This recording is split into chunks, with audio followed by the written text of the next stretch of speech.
સમગ્ર દેશની સાથે વડોદરા શહેરમાં પણ 79માં સ્વતંત્રતા પર્વની ઉજવણી કરવામાં આવી હતી। સમગ્ર દેશની સાથે વડોદરા શહેરમાં પણ 79માં સ્વતંત્રતા પર્વની ઉજવણી કરવામાં આવી હતી। નગર પ્રાથમિક શિક્ષણ સમિતિમાં 79માં સ્વતંત્રતા દિવસની ઉત્સાહભેર ઉજવણી કરાઈ હતી। સમિતિના અધ્યક્ષ નિશિત દેસાઈના હસ્તે ધ્વજારોહણ કરાયું હતું। શિક્ષણ સમિતિના સભ્યો ઉપરાંત શાસનાધિકારી ડોક્ટર વિપુલ ભરતિયા ઉપસ્થિત રહ્યા હતા।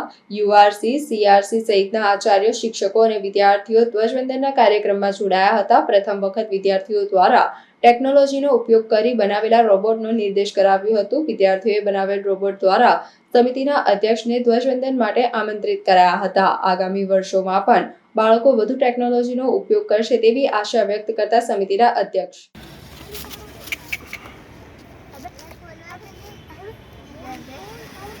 સલામે આગ દો।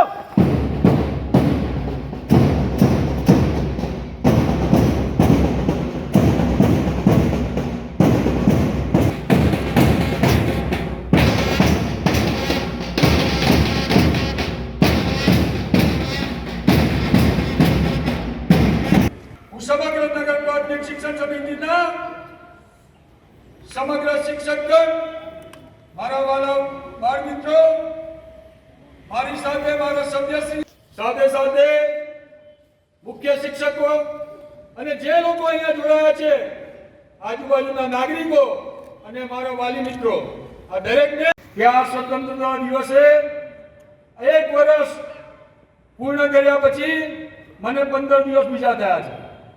આ વર્ષમાં નગર પ્રાથમિક શિક્ષણ સમિતિ અને દેશ બંને નવી સિદ્ધિઓ જ્યારે હાંસલ કરી છે, ત્યારે આજના દિવસે ગર્વથી કહેવાય કે હવે વિકસિત ભારતનું માનનીય પ્રધાનમંત્રીજીનું સપનું સાકાર કરવા જઈ રહ્યું છે।